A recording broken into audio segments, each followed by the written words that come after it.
Dane news की खबरों के साथ जुड़े रहने के लिए हमारे YouTube चैनल को सब्सक्राइब करें और हमारे Facebook पेज को लाइक करें।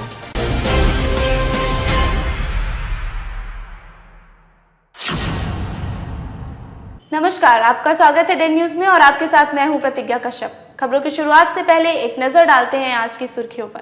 रविवार को मुजफ्फरपुर जिले में कोरोना के 5 पॉजिटिव मरीज पाए गए हैं। इस तरह से जिले में पॉजिटिव मरीजों की कुल संख्या 25 हो चुकी है।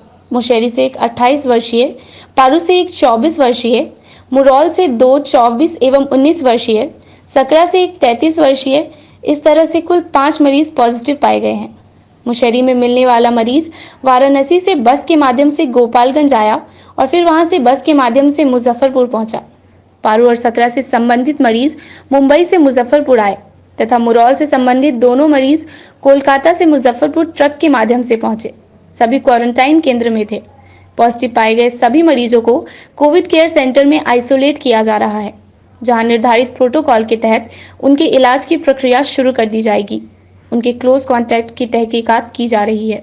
रविवार की दोपहर लकड़ीढाई स्थित आश्रम घाट में नहाने गए एक व्यक्ति की डूबने से मौत हो गई। कड़ी मशक्कत के बाद गोताखोरों ने शव को गंडक नदी से बाहर निकाला। शव निकलते ही परिवार में चीख पुकार मच गई। मृतक व्यक्ति की पहचान बालूघाट कर्पूरी नगर मोहल्ले के विजय रजक के रूप में हुई है। मृतक विजय मोहल्ले में ही इस्त्री करने का काम करता था। मौके पर पहुंची सिकंदरपुर ओपी पुलिस ने शव को अपने कब्जे में लेकर पोस्टमार्टम के लिए एसकेएमसीएच भेज दिया है। अब यहाँ पे आए हैं तो पता चला है कि उनको पानी की असुविधा थी, तो शायद स्नान करने के क्रम में वो डूब गए हैं और लोग सब चिल्ला डूबते हुए देखे तो लोग सब उनको बचाने गए। तो जब इलाज के लिए ले जाया गया तब तक वो मृत हो चुके थे। हाँ, क्या उम्र रही होगी? वही 30-35 उम्र है। बाल बच्चा है? एक बेटे है, एक बेटा है उनका। पत्नी नहीं है, डेट कर गई। बेटा सिर्फ एगो बेटा ही है। नहीं है, वो दूसरे के कल पर से लाकर पानी पीता है। तो नहाने के लिए वो नदी में जाते हैं। अच्छा, आज क्या हुआ? आज गए थे नहाने के लिए, वो में घटना हुआ कि डूब गए। अच्छा, कैसे निकला? अब निकाला, वहाँ समाज से निकाला। चिल्लाया तो लोग सब। अब रेडी पर व्यवस्था नहीं है? नहीं, उसका कॉल कुछ नहीं हो तो रोड पर रहते मरिया गिरा के डेट हो गया। डेट हो गया। वो क्या उम्र रही होगी? उम्र 35। क्या करते थे? वो परहेज करते थे। धोबी है, धोबी है जाते। इतना तो हमने सूचना मिला कि वो रजक था, ठीक ना? और नाम उसका तो मैंने अजय रजक है। वो गया नदी में स्नान करने। हाँ, स्नान करने के क्रम में वो डूब गया। आगे की प्रक्रिया? आगे की प्रक्रिया तो अब हम लोग को मैंने जैसे मालूम हुआ कि वो जगह अगल बगल के लोग उठा करके उसको ले गए मेडिकल, ठीक ना? पोस्टमार्टम करा के सौंपा गया। हाँ, पोस्टमार्टम करा करके उसके परिजन को सौंपा गया। लगातार प्रवासी मजदूरों के आने का सिलसिला जारी है। वहीं कई मजदूर बसों और ट्रकों के माध्यम से राज्य में पहुंच रहे हैं, लेकिन उनकी परेशानियां बहुत हैं। न खाने को मिल रहा है, न पीने को मिल रहा है। और प्रशासन तो कभी कहती है कि स्टेशन चले जाओ, तो वहां से बस के माध्यम से भेज दिया जाएगा, तो घंटों इसकी आस लगाए मजदूर स्टेशन पर रहते हैं। जब कोई आस नहीं दिखती है तो वह खुद पैदल चल पड़ते हैं।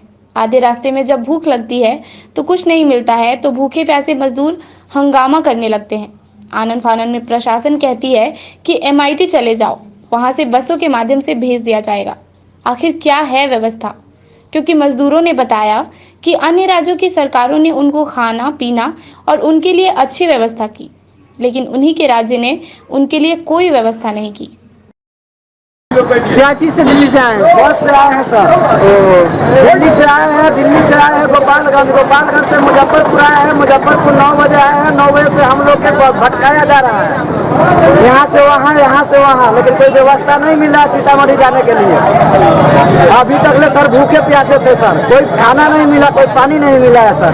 ये है हमारे मतलब प्रशासन का यहाँ पर मतलब क्या कहेंगे नीतीश कुमार को? नीतीश कुमार का कहना यही चाहते हैं कि नीतीश कुमार इसमें फ्लॉप है। नीतीश कुमार से कुछ होने वाला नहीं है। नीतीश कुमार हमारे लिए फ्लॉप है। हमारा सरकार बेकार है, हमारा घटिया सरकार है नीतीश कुमार। रविवार को नगर निगम के सभागार की छत की फॉल सीलिंग अचानक टूटकर गिर गई, जिसके कारण हड़कंप मच गया। हालांकि रविवार का दिन होने के कारण वहां पर सिर्फ 2 से 3 कर्मचारी मौजूद थे, जिसके कारण बड़ा हादसा टल गया। जो कर्मचारी थे वह आनन फानन में बाहर आ गए, जिसके कारण उनको किसी प्रकार की कोई चोट नहीं आई।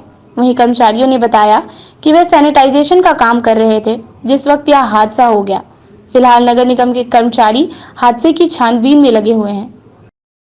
सैनिटाइज करने के लिए यहाँ पे कुछ देर के लिए विराम करते हैं, पंखा चलता है, ठंडा रूम रहता है और अचानक तभी उस साइड से पीछे से गिरा और हम लोग अब कुर्सी पर बैठे हुए थे। अब हम लोग को पता नहीं था कि गिरने वाला है, अचानक गिरा, लेकिन हम लोग अपना सर किसी तरह बचाते। इस समय हॉल में कितने लोग थे? उसमें हम लोग 3 आदमी थे। अचानक गिरी है? हाँ, अचानक गिरा। कोई चोट उठ चोट नहीं, लेकिन थोड़ा सर से मतलब स्पर्श हुआ, दोनों आदमी को मतलब स्पर्श हुआ सर में, लेकिन चोट नहीं। केंद्र सरकार के 20 लाख करोड़ के पैकेज को हवाई बताते हुए युवा राजद के प्रदेश अध्यक्ष कारी सोहेब ने कहा है कि कोरोना के इस संकट में लोगों को इस पैकेज से कोई लाभ मिलने वाला नहीं है। उन्होंने कहा कि प्रधानमंत्री ने सिर्फ और सिर्फ सपना दिखाने का काम किया है। कारी सोहेब ने कहा कि संकट की इस घड़ी में लोगों को नकदी की जरूरत है, खाने को अनाज नहीं है और बच्चों के स्कूल के फीस देने को नहीं है। सुशील मोदी जी से पूछना चाहता हूं कि लगातार आप व्याख्यान कर रहे हैं कि केंद्र सरकार का जो दिया हुआ पैकेज है वो बिहार के लोगों को ज्यादा काम आएगा। तो मैं बताना चाहता हूं मोदी जी आपको कि बिहार में उन गरीब और मिडिल क्लास के लोग परेशान हैं, उनके बच्चे स्कूल में पढ़ते हैं, स्कूल से लगातार फोन आ रहा है, उन लोगों का तमाम रोजगार खत्म हो गया है, रोजगार के तमाम दरवाजे बंद हो से उन बिहार के तमाम बच्चों के लिए, जो चाहे प्राइवेट स्कूल के बच्चे हों या फिर सरकारी स्कूल के बच्चे हों या टेक्निकल कॉलेजेस हों, मेडिकल कॉलेजेस हों, इन तमाम बच्चों के लिए स्कूल के खाते में सीधा उसी पैकेज के पैसे को भेजा जाए। 6 महीने की फीस आप उसी पैकेज से दे दीजिए, तब समझा जाएगा कि वो बिहार के काम आएगा। कमरा मोहल्ला स्थित शिया जामा मस्जिद के इमाम मौलाना सैयद मोहम्मद कासिम शबीब ने मुजफ्फरपुर के सांसद अजय निषाद द्वारा मदरसा के छात्रों पर दिए गए बयान को द्वेषपूर्ण एवं धार्मिक उन्माद फैलाने वाला बताते हुए विरोध जताया और कहा कि कम से कम स्थानीय सांसद अजय निषाद को अपने गरिमामय पद का ख्याल होना चाहिए कि वह एक सम्मानीय पद पर आसीन है एवं एक बड़े लोकसभा क्षेत्र की जनता का प्रतिनिधित्व कर रहे हैं। इस तरह का बयान उनके पद की गरिमा को शोभा नहीं देता है। मौलाना ने कहा कि उनकी ओछी मानसिकता को दर्शाता है। एक तरफ उनकी सत्तारूढ़ दल सबका साथ सबका विकास का नारा देती है और दूसरी ओर वह 2 समुदाय के बीच घृणा, नफरत एवं विद्वेष फैलाने वाला बयान दे रहे हैं। दुनिया में खास करके इस वक्त ये एक माहौल बन रहा है कि अपनी नाकामी छुपाने के लिए दूसरे पे कीचड़ उछाल देना, दूसरी बातों को ले आना, इशू डाइवर्ट कर देना, ये दुनिया में आम तौर पे हो रहा है। और ख़ास तौर पे इधर हिंदुस्तान में भी यही मामला है। अपनी नाकामी छुपाने के लिए कोई इशू खड़ा कर दिया, हिंदू मुसलमान करा दिया, 2 मज़हब की बात कर ली, अपनी सिर्फ नाकामी को छुपाने के लिए। ये बहुत ख़तरनाक तरीक़ा है कि अपनी नाकामी को छुपाने के लिए कोई दूसरा इशू खड़ा कर दिया जाए और जो मुस्तकिल देखा जा रहा है। स्टैंडर्ड हमेशा एक होना चाहिए। जहाँ डबल स्टैंडर्ड होता है वहाँ के ऊपर इख्तलाफ होता है। जहाँ इंसान डबल स्टैंडर्ड रखेगा, दोहरी नीति रखेगा, खुलेआम लोग कहते जा रहे हैं गोली मारो फला को गाली देके, उनके खिलाफ कोई FIR नहीं हो रहा है। और आप देखिए अभी कि जिन लोगों को, जो लोग प्रोटेस्ट पे बैठे थे उन पर FIR हो रहा है। बिल्कुल हिंदुस्तान के संविधान में, इंसानियत में आतंकवादी को किसी लिहाज से नहीं छोड़ा जाए, लेकिन साबित तो आतंकवादी खुलेआम जो गोली मारने की बात कर रहा है कोई नहीं पकड़ा जा रहा है, और जो आदमी प्रोटेस्ट में बैठ रहा है उसको आप उठा के जेल में डालते चले जा रहे हैं। तो हमारा कहना यह है कि स्टैंडर्ड एक रखे। मुजफ्फरपुर के सांसद निषाद ने क्या कहा अभी साफ, इस वक्त भुखमरी है, मजदूर मर रहे हैं, पलायन हो रहा है, इतनी बड़ी मुसीबत है, उस वक्त इस बात का खड़ा कर देना कि मदरसे के बच्चे जो हैं वो पंक्चर बनाते हैं। आप बताइए, इतना घटिया बयान देना। अगर ईमानदारी से जो काम किया जाए वो सही है, चाहे वो पंक्चर बनाया जाए, झाड़ू लगाया जाए, चाहे अगर बेईमानी के साथ मिनिस्टर बना जाए, साइंटिस्ट बना जाए, प्रोफेसर बना जाए, तो ये देश में पंक्चर करना है। तो जो लोग बेईमानी के साथ धन जमा कर रहा है स्विस बैंक पे या यहाँ, या टैक्स मार रहा है, या बेईमानी कर रहा है, मुल्क को बर्बाद कर रहा है, गलत बयान दे के दंगा फैलाने की कोशिश कर रहा है, वो सब देश में पंक्चर कर रहे हैं। और ये ज़्यादा खतरनाक लोग हैं। ऐसे लोगों से लोग लड़ते हैं और लड़ते रहेंगे, चाहे जिस जाति के हो, जिस धर्म के हो, जिस पार्टी के हो। हमारा कहना है स्टैंडर्ड एक रखें। स्टैंडर्ड जब 2 होगा इख्तलाफ पैदा होगा। मोदी जी ने हाथ में, प्रधानमंत्री ने हाथ में झाड़ू पकड़ा तो जितने बड़े बड़े एक्टर झाड़ू पकड़े, कहते झाड़ू पकड़ना गलत है हाथ में, और मदरसे का बच्चा अगर, जबकि मदरसे का योगदान हिंदुस्तान की आज़ादी में क्या रहा है ये सब जानते हैं। मदरसे के लोग क्या कर रहे हैं ये सब जानते हैं, किस तरह से वो हिंदुस्तान के लिए काम कर रहे हैं सब जानते हैं। लेकिन आजकल एक शॉर्टकट तरीका निकल गया है, गाली दो मिनिस्टर बनो, गाली दो सांसद बनो। बहुत से लोग अब ये कर रहे हैं। हम लोगों को चाहिए, ये यकीनन आतंकवाद एक बहुत बड़ा खतरा है, लेकिन सबसे बड़ा खतरा ये कि दंगा करा के और इशू को दबाना और उसके जरिए से वो पोस्ट हासिल करना और पैसा कमाने के लिए काम करके अपना पैसा स्विस बैंक में जमा करना, ये भी लोग देशद्रोही हैं। और बॉम्बे के हाई कोर्ट ने कह दिया है कि जो लोग करप्शन करते हैं वो भी देशद्रोही हैं, उनके साथ भी वही सजा हो, यही देश पे पंक्चर करने वाले हैं। जिस जाति जिस धर्म के होंगे हम उनसे लड़ेंगे, चाहे जिस पार्टी के हों, और ये दंगा फैला के मुल्क में खतरनाक मामला पैदा करना चाहते हैं। हमेशा आधा सच झूठ से बदतर होता है, इस बात का ख्याल रखें। मुसीबत की इस घड़ी में कोरोना योद्धाओं को देश भर में सम्मान मिला। इसी कड़ी में रविवार को बिहार छात्र संघ ने मुसहरी थाना के पुलिस कर्मियों को सम्मानित किया। उनको फूलों की माला और अंग वस्त्र देकर उनका सम्मान किया।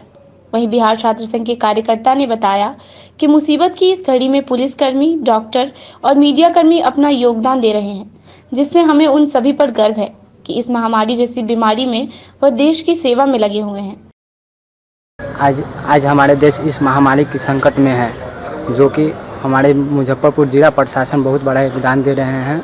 हम लोग के सेवा में हर समय दिन रात एक मेहनत करके, प्लस हमारे मीडिया बंधु, डॉक्टर, ये लोग बहुत बड़ा योगदान दे रहे हैं। आज आप क्या किए? आज हम मुसहरी थाना प्रभारी को सम्मानित किए, फूल और अंग वस्त्र देते। मारवाड़ी युवा मंच मुजफ्फरपुर संस्कृति शाखा हर साल जल ही जीवन है कार्यक्रम करता है, जिसके माध्यम से शहर के विभिन्न जगह पर भीषण गर्मी में प्याऊ लगाने की व्यवस्था की जाती है। वहीं इस साल लॉकडाउन है, जिस कारण राहगीर तो सड़कों पर कम है, लेकिन पुलिसकर्मी अपना अहम योगदान दे रहे हैं। इसलिए इसकी शुरुआत टावर चौक से की गई, जिससे मुसीबत की घड़ी में पुलिसकर्मियों को फायदा मिल सके। आज की खबरों में फिलहाल इतना ही। कल फिर मिलेंगे कुछ नई खबरों के साथ। तब तक के लिए डे न्यूज परिवार को दीजिए इजाजत। नमस्कार।